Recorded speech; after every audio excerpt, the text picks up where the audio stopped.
Hi, this is Big Geek and I'm Dan, and welcome to Not the Workshop. Welcome to the study where all the coding stuff happens.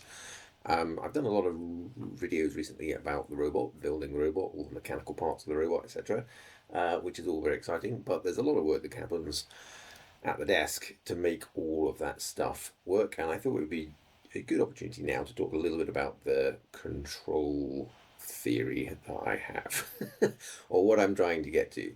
And part of that is because I've had a little bit of success this morning moving the dial on that. I haven't tested it properly yet, but let's talk about the theory. So I'm just going to share my screen with you. And what we have here is two separate Blender instances, and they are both moving an animation across 250 frames, but they are not the same. They're not the same file. They're not doing this the same way. So the one on the left here, this, these, hopefully it's somewhat apparent that the thing being moved here is a representation of the robot and its various axes. And on the left hand side, this is set up as a Blender armature with an inverse kinematics chain configured to track this highlighted, what they call a bone. And at the bottom here, we have literally two keyframes, which is the location of that bone. So all I did was set a location over here and set a location over here, and then it animates between those two things, and Blender handles all of the inverse kinematics required to move all of the other angles to follow that bone. That's cool, but obviously that's not useful to the robot on its own. So then I have this script which reads out the information from the bones from Blender's animation and spits all that stuff into a file. And if I bring the file in, this is what that file looks like. So it's not very exciting, but essentially for every frame it outputs a time stamp. It puts the joint number, but now we're sort of starting to convert into the terminology I've been using in the robot software. So a joint ID and the angle that that joint needs to be at that time. And so this then is a very long file of just enumerating out all of the positions of all of the joints throughout that animation. And if I switch to this tab, this is the file that I can output from the robot. So the software that I wrote for the robot can also ask it to just subscribe to the angle events of the robot whilst it's moving and spit out a file, which you will note is a very similar format. It has what is the timestamp and what is the angle, etc. So somewhat obviously then, on the right hand side, what we have is a different script. So it's the same, let's just set this picture to something sensible. It's the same armature setup, right? The same structure, but it's not configured to do any IK. There's no bone to follow, etc. It's not doing any of the constraints. This script reads that file and spits keyframes for all the angles of all those things individually, which is what you can see here, all these orange highlighted lines. This is what all of those keyframes extrapolated out look like for all of the different axes.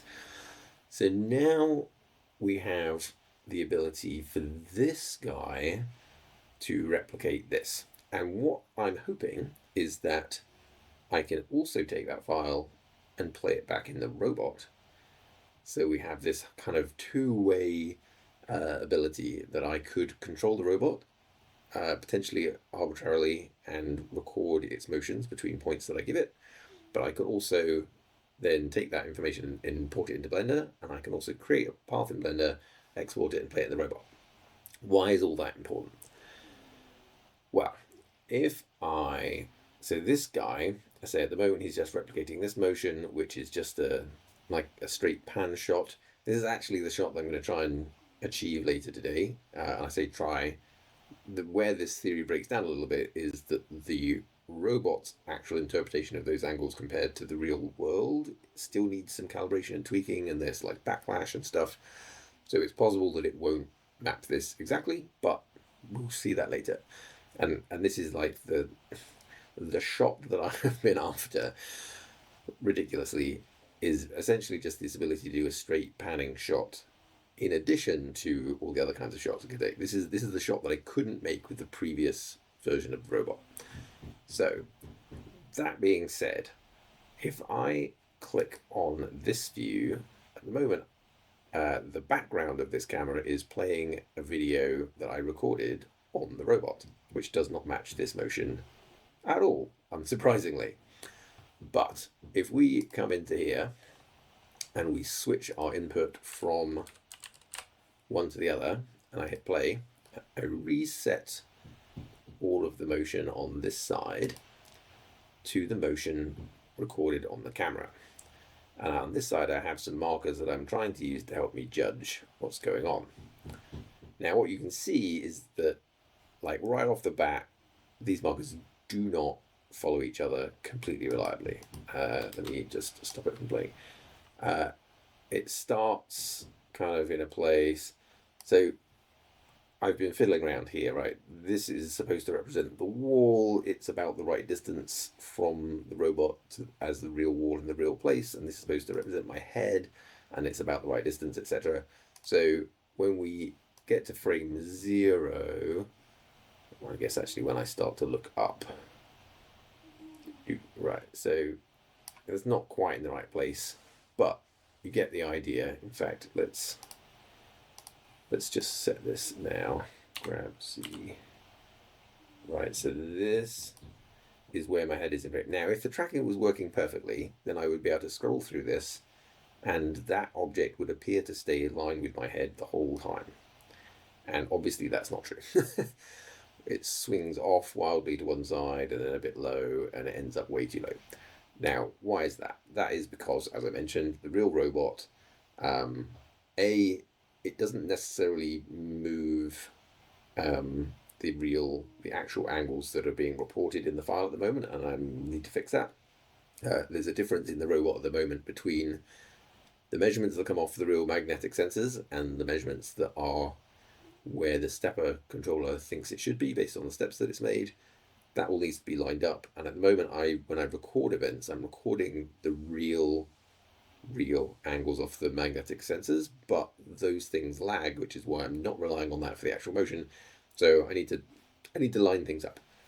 But if, and it is a big if, if we can fix it so that the robot does indeed move accurately to real angles as instructed, then I would be able to bring that camera motion into Blender along with the video it recorded and basically do camera tracking for free.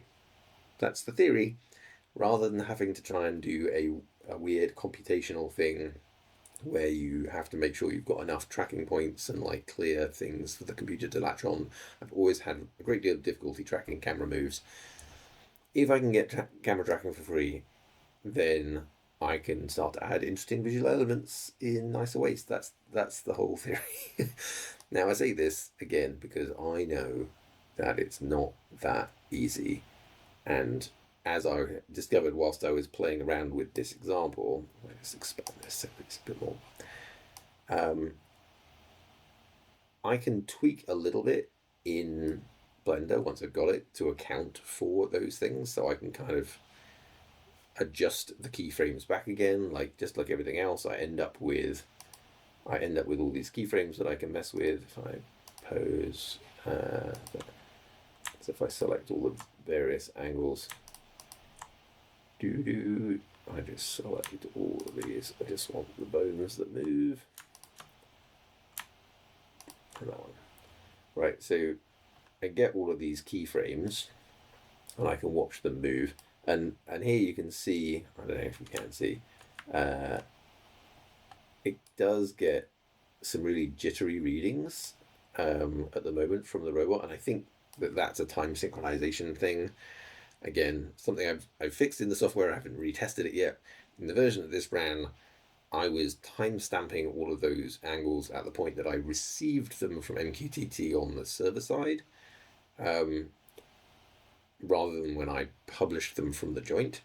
And I think there's some differences there sometimes that cause it to look like a jitter. So I've switched that so that it should now timestamp on the joint side. So at least each joint should be very consistent in its view of when the angle changed. But that's, because I get all these keyframes, I can, in theory, adjust them in order to correct the motion and bring it in line with what it should be. But that's kind of complicated because which angle is wrong?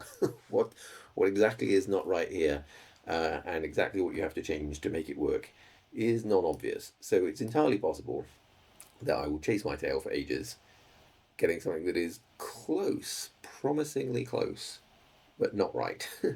And it really doesn't take much not right for this whole thing to not work, right? Because we're very attuned to mismatches. So even professionally done camera tracking video effects in movies, if you've ever watched like Corridor Crew breakdowns of things, they will see indications where like the visual effects element slides relative to the real world in little subtle ways. So it is very difficult to get it right. We'll see how close we get. We'll see how close we get. But anyway, that's that, right? That's the theory. So there you go. That is that for now. I will have to edit this down because I've been talking for way too long. I hope that was somewhat interesting on the software side. And thank you for watching, if you have been. And I will catch you next time.